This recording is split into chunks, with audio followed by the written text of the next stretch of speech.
Welcome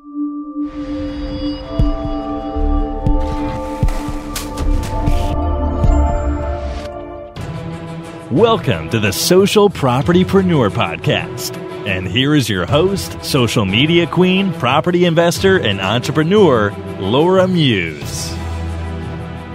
Do you mind just telling a little bit about your backstory? Because you do a lot of big things in property, and also you have a really another arm to your business, which is all about mindset and confidence, which is very successful. So could you just explain what you did, how you got to where you are, and kind of why you niched into the mindset and confidence? Of course. So on the property side of things, I work with my mum, Paula Bailey, and we founded together. I was going to say I co-founded, but it's all the same, isn't it?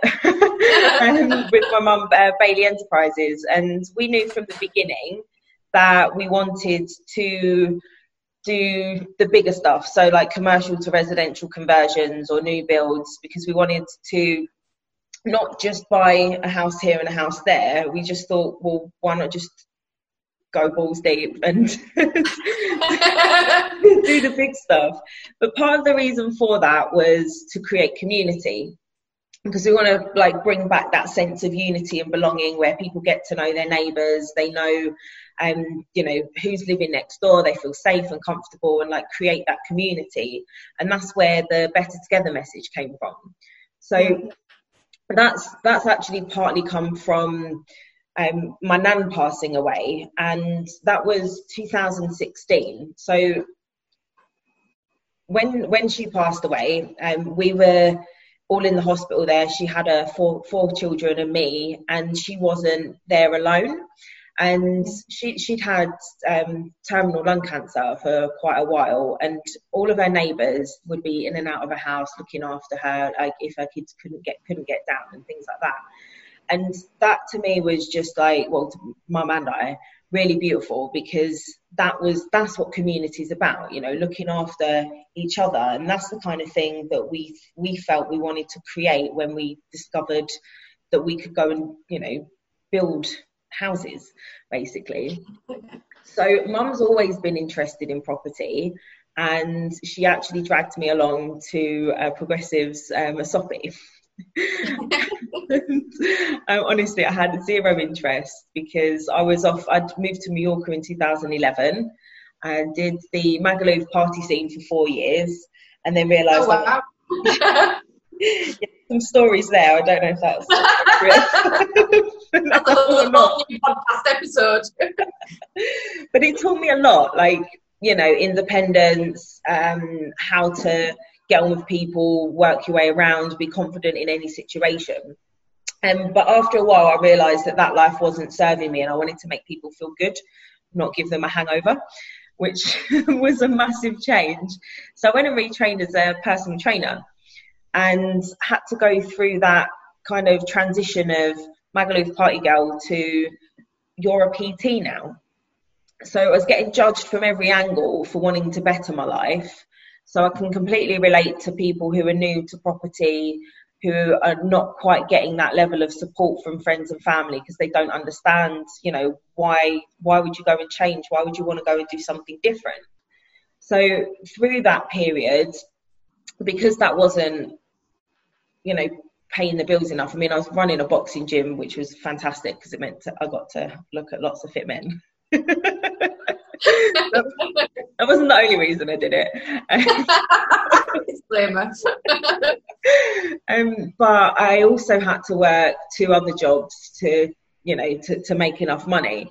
So basically the catalyst to go into property and create something like a legacy, to leave something behind and make life better, where the Better Together message comes from, was my nan passing away. And like Mum and I were just like, we need to do something different and something better with our lives, because I was off supposedly living the dream in Mallorca, and there I was, broke, miserable, lonely, and my nan wasn't alone in the end. And we both thought, we want a better life. How do we do that? Property was the way to do that. So that's why that's why we got into property. We've got a 30-unit commercial to resi development in planning at the moment, which we're nearly there.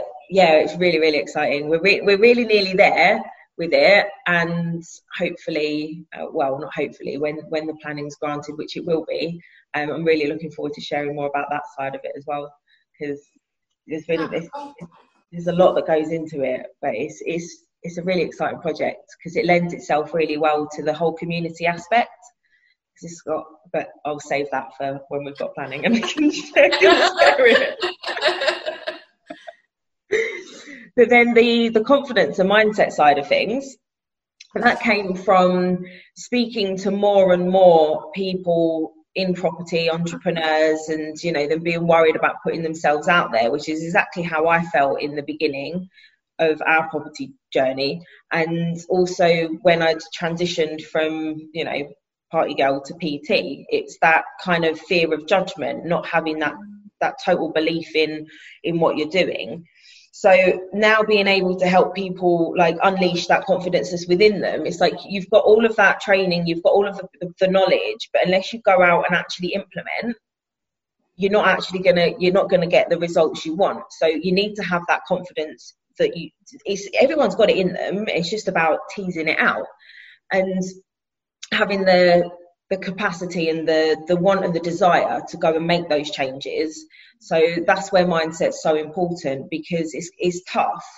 It's they sell us the dream, don't they? And it's real hard work, and you come up in front of a lot of people who judge, which is why people hold back. But actually, by holding back, you're doing yourself a disservice, because you're not creating the life that you really want and really deserve. And by having that belief in yourself, you then create better relationships with people, and you then create a better life for the people that are already in your life by being a little bit selfish in order to be selfless later on. Does that make sense? It does, yeah, 100%.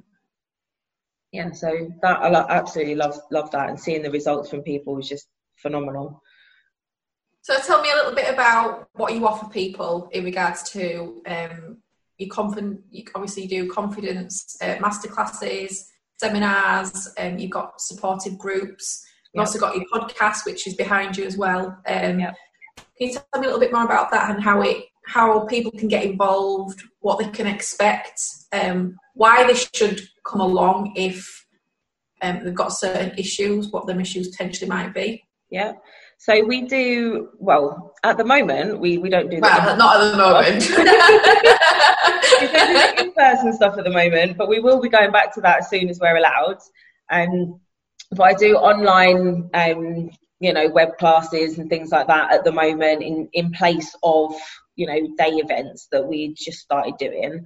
I run an in-person mastermind, which is the Confidence Mastery Mentorship Group, which we've had to take back online for the moment.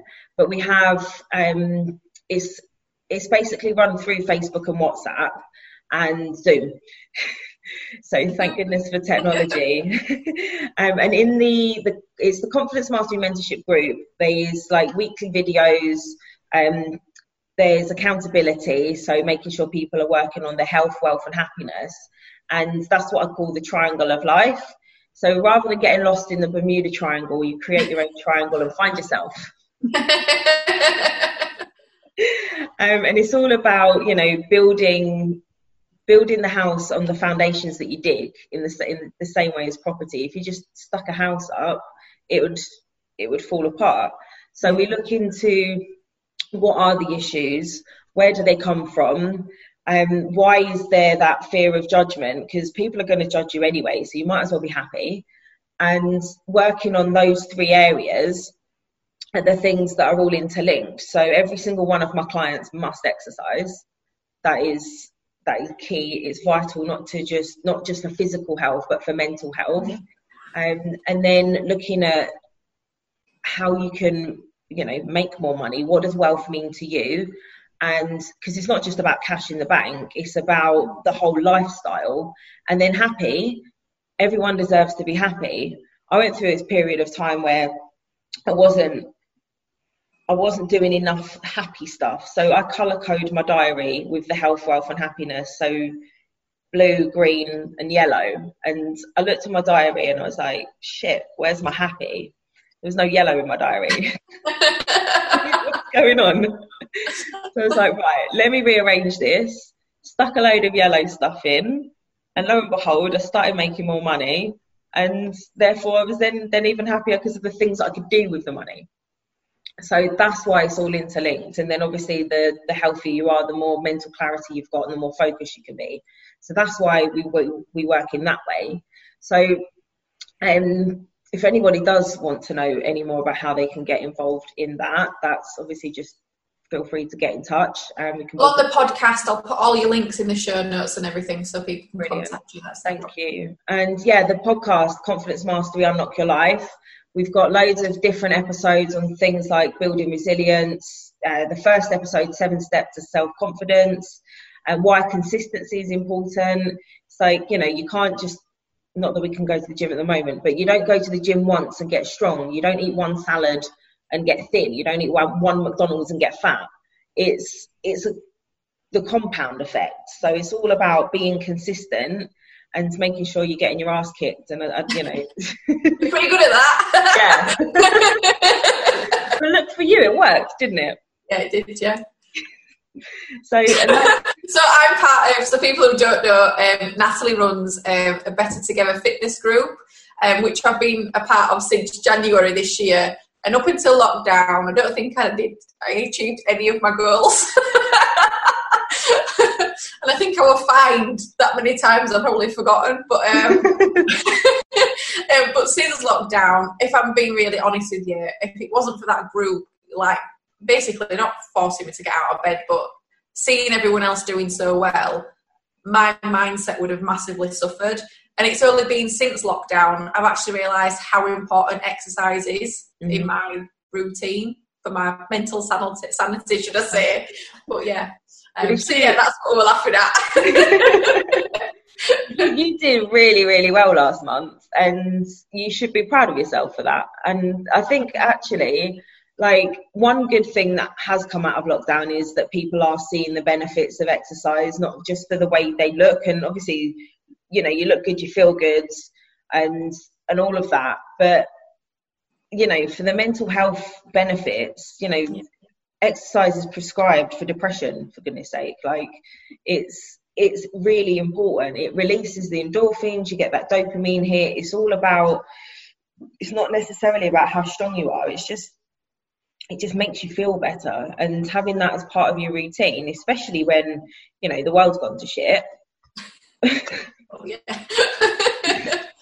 makes a huge difference. So, you know, it's accountability, but it's mindset, because you have, it takes a while for things to go into your mind and for you to want to do things and realize the benefits. You don't see the benefits immediately, and I think that's where a lot of people give up.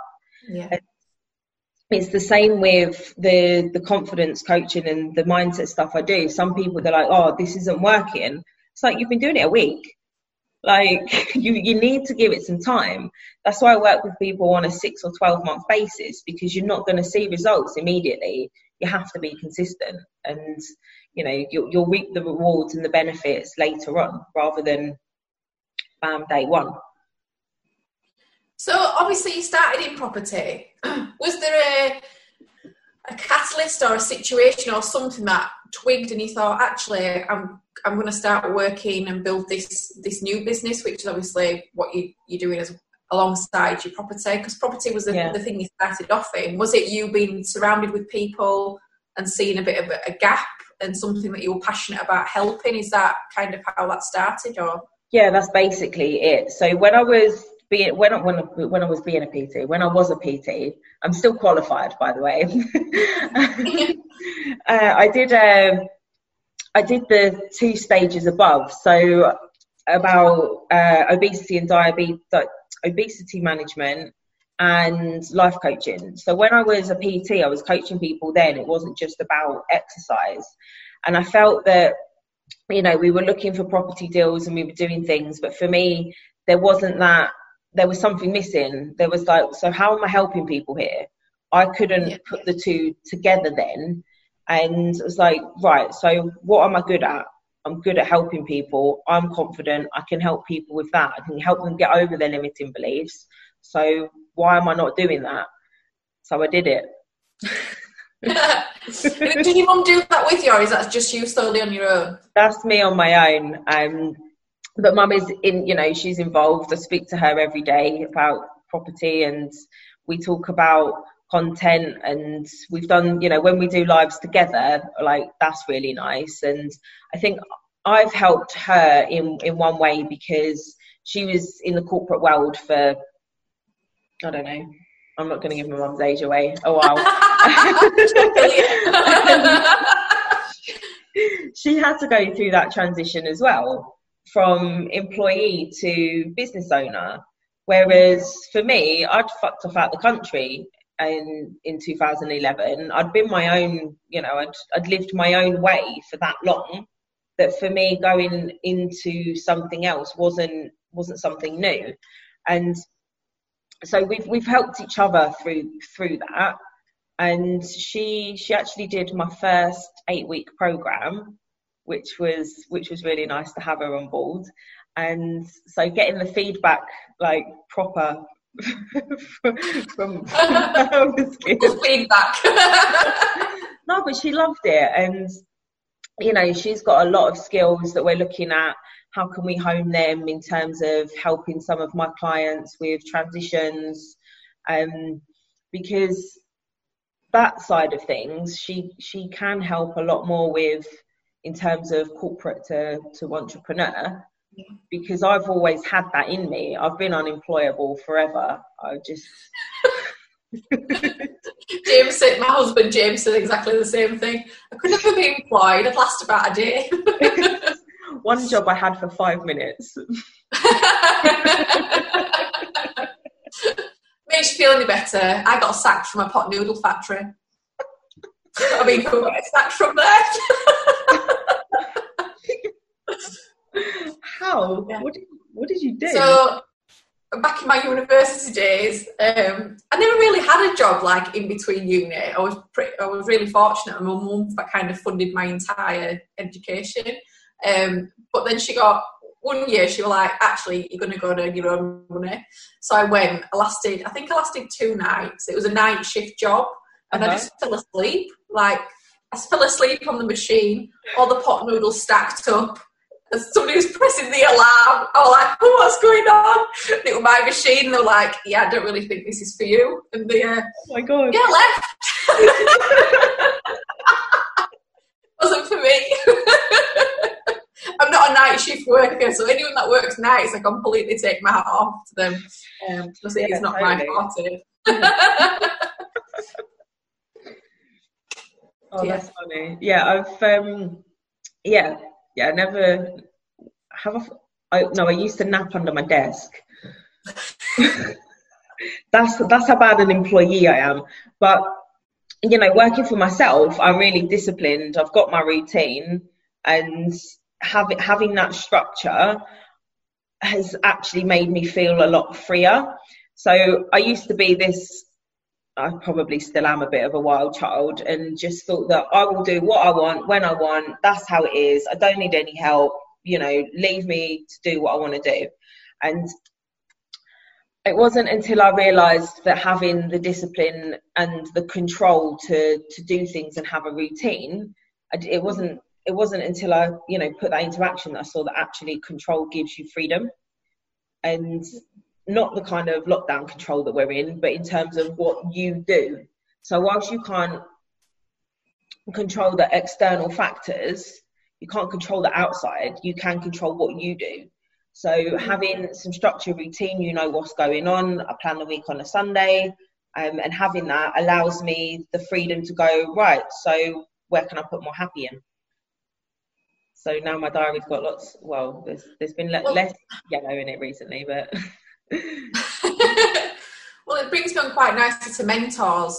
Have you been mentored through your, the past few years? Is that something that you'd recommend for other people? Obviously, I have. Can you share your experiences? Yeah, highly recommend. So we went to, like I say, we went to the multiple streams of property income and bought everything.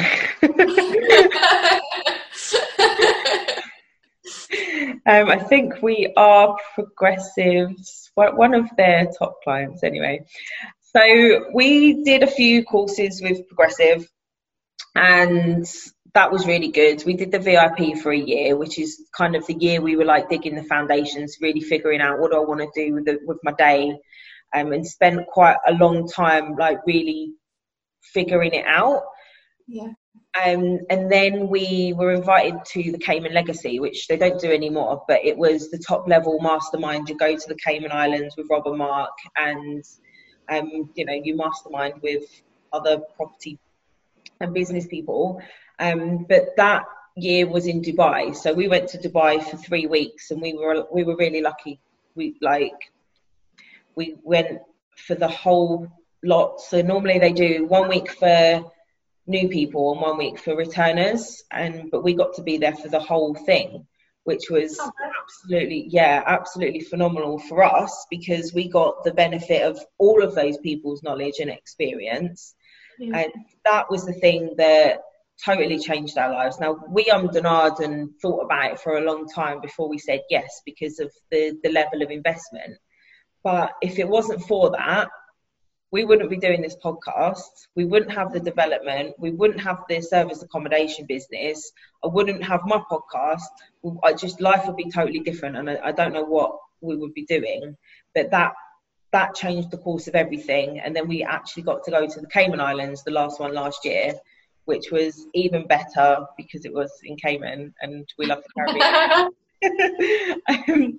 But that, it's the network, it's the support, the people you meet. Rob's always said, anything you need, just, voice note, we can put calls in. And I'm one of those people that he's probably sick of the sound of my voice from...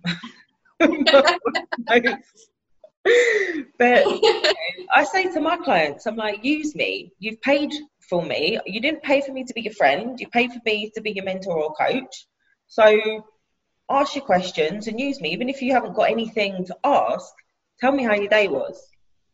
Yeah. Because sometimes that's just the thing that you need, or you just need to talk about it because you don't realise what it is that's going on. And I'm like that sometimes, and I'll be honest. It's just the outlet, I think, as well, isn't it? Yeah. Especially when you're surrounded with people that don't understand what you're doing. Yeah. So the last time I spoke to Rob, it was like, so how can I help? And then I was like, I don't know. I think I just need to talk. And we talked for a little while, and what I needed came out. Because it was when I'd said, can we have a chat, please? I knew what I needed then, and then I'd kind of figured it out, sort of. And then it just more comes out. So having a mentor who's done similar or is doing what you're doing, obviously Mark with the commercial side of things, the property side, but having that support means that you make less mistakes and you learn from them. Like, why make your own mistakes when you can learn from the mistakes of others and get that level of support rather than doing everything alone? That's, again, the better together message. It's do things together and you'll go a lot further. Definitely. A lot quicker as well. Like, don't figure things out. Asking for help makes you stronger. I haven't always believed that. I've believed that for the past 3 years. So obviously what's happening now, we are in lockdown. A lot of people, I'm sure you've seen the same, either have completely kind of retreated or have upped their game. For the people who are struggling, is there any key factors that maybe... So for people who don't know, I've struggled with mental health quite a lot in the last few years of my life. Probably the last 5 years, like you said, I've done a lot of mindset, I've got a personal coach, etc. But prior to that, it was very difficult for me. But I didn't have anyone to kind of say, actually, you need to do X, Y, and Z. I've noticed this. Mm-hmm. Whereas it got to a really bad point, and my husband was like, do you know what? I can't help you anymore. You need to do something. You need to help yourself. A lot of people don't have that. What top tips could you tell people that maybe are feeling like that to highlight that and for them to reach out and get help? It's noticing the trigger points in yourself and what's going on. Like, what are you feeling and why are you feeling it? So, I mean, this you know, it's different for each person, because, you know, everyone, especially at the moment, is having their own struggles in their own way.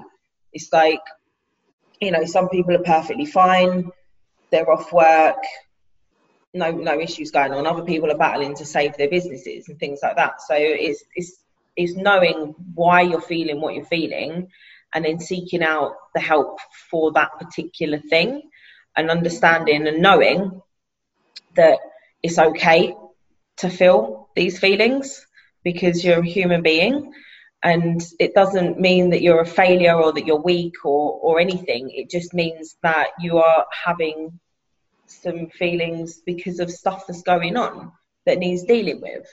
And like I say, asking for help makes it stronger. If you have like a pattern of behavior, and, you know, most people go through cycles, and you'll be like, most people are like, all right, I'm all right, things are going well, and then something will happen, something will trigger something, and then you go into a state, and then something else will happen, and you kind of come back round full circle. It's a bit like, at the moment through lockdown, a lot of people, it's like you were going through the grieving process, because everything that you know and love has been taken away from you, and you've been put in prison in your house. So that's why this is why I think people are struggling so much. It's because it's grief, and people don't know that that's what they're feeling. Because you just think, oh, right, well, we're just indoors, but you've had your freedom and choice taken away from you. And how do you cope with that? Well, you need to understand and accept the situation and what's going on. And like I said earlier, you can only control what you do, not what's going on outside. And then it's a case of, right, so what can I do to make this as freeing as possible for me? And what do I choose to do to make this situation better for myself? So, for example, for me, I don't just go to the gym to look good. That's obviously a fantastic side benefit. But it's the mental health, it's the routine, having the discipline to do it. So adapt what you would do, and if you weren't exercising already, do it. So I've just finished 4 weeks on a plan, so I'm going to change things up tomorrow, doing 26 different workouts a week, and ensuring... You are brutal, I'm not going to lie. Just ensuring that that's getting done, because I wasn't getting the same mental health benefits. Like, when I go to the gym, I lift heavy, and I like to see progression and strength and how that grows. Yeah. I can't do that at home. So I'm like, right, so what can I do to get a similar reaction in my mind? So it's, okay, so how many more reps and sets can I do? Because mega reps is so fucking boring. Like, unbelievable. Doing 3,000 leg reps of different exercises is just horrendous. Give me a 100 kilo bar any day.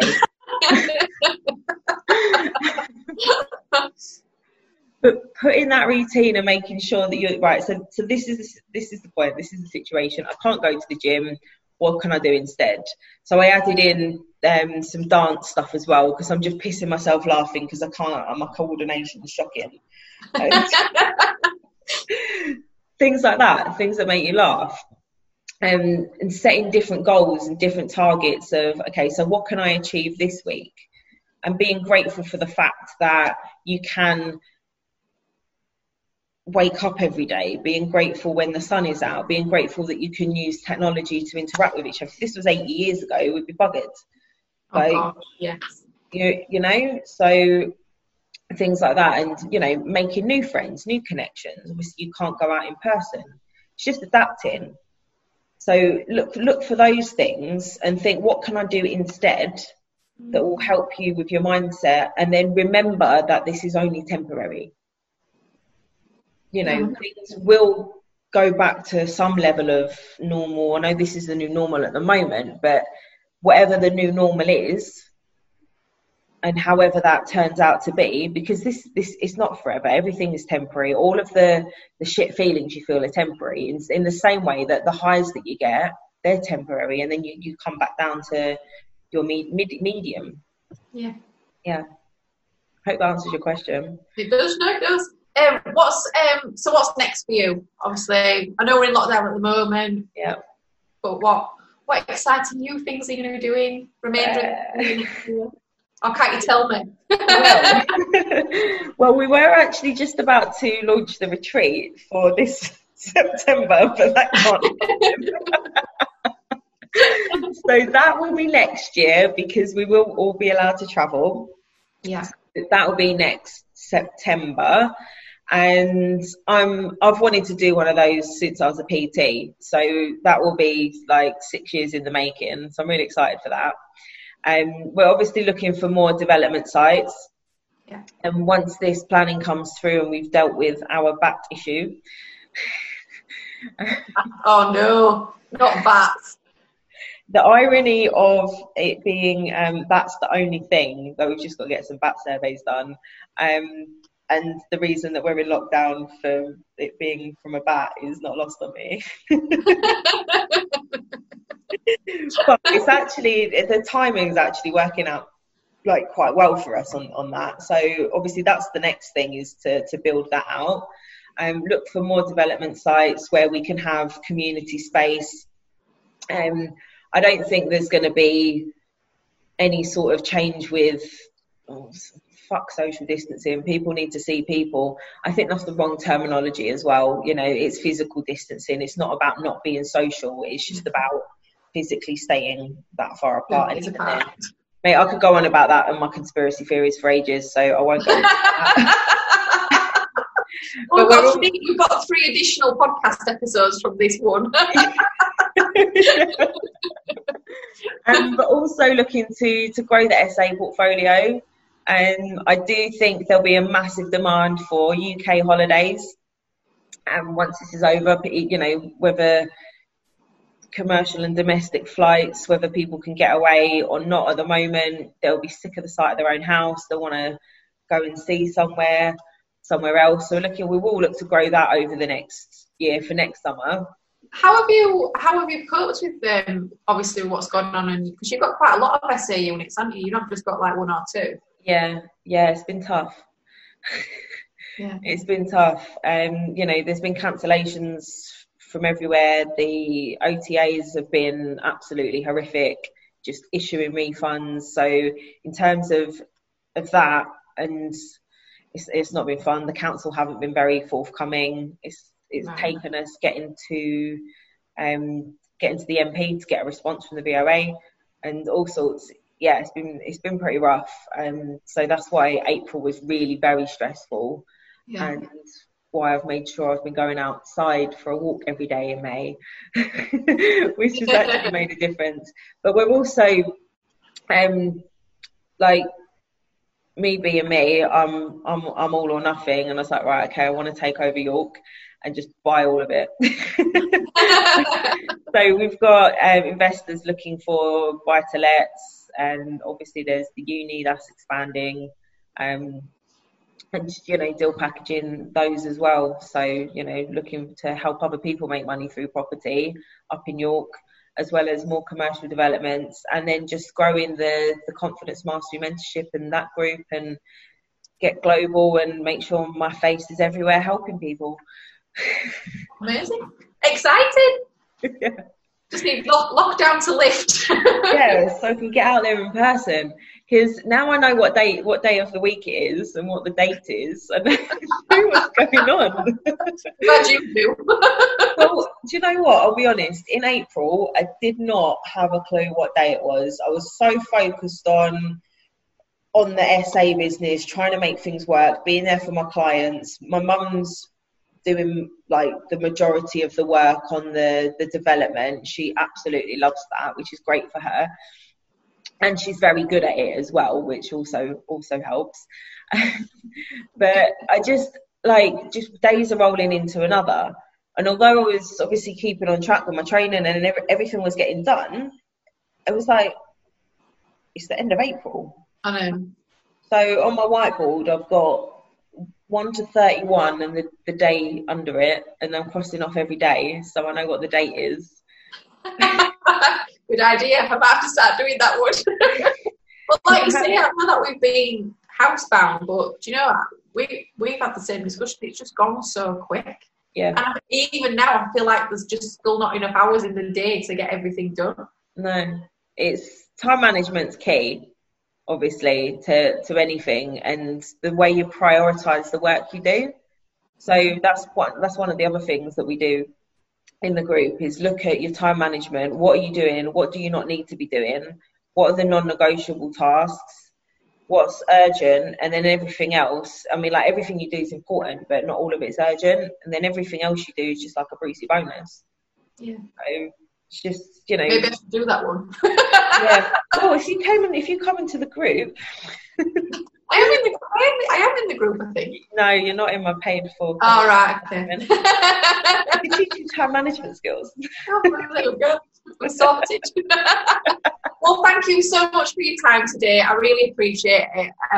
If you're listening to the podcast, I'll put all Natalie's details in the show notes. Please connect with her on social media, and please join the groups. They're amazing. They give you so much content, and they really will help you. But thank you very much. Thank you very much for having me. It's been a pleasure.